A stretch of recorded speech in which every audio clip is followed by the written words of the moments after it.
Politicians who remember the Truman Dewey election of '48 don't take victory for granted. There is no need for me to do any election campaign here. In the old days, the Emir of Kano was known as the chief warrior of the Sultan of Sokoto. And today, I regard all the people of Kano as the warriors of the Sardauna of Sokoto. Sardaunan spoke about 10 minutes, no longer.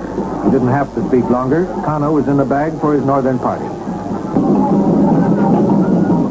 In this province, the Emir of Kano is spiritual leader among his people.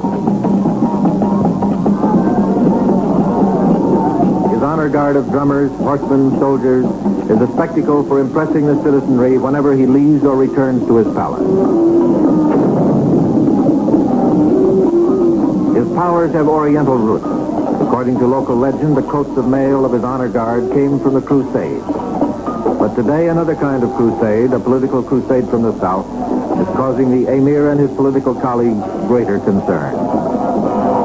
It was in the lavish medieval splendor of the Emir's palace, with the Emir himself a courteous but silent host, that we spoke with the Sardaunan Sokoto, the supreme political boss of the northern region. The country was shattered in the first place by intertribal wars and so on. Now, although we don't have intertribal wars now, but still, you find some sort of frictions between especially major political parties. Now, I don't think, now, for instance, a gentleman came to the north here.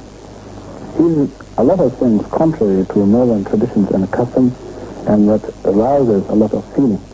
Now, for somebody to come in a plane right over the top of the Emir's house, yeah, to drop some leaflets, so that is contrary to our customs here.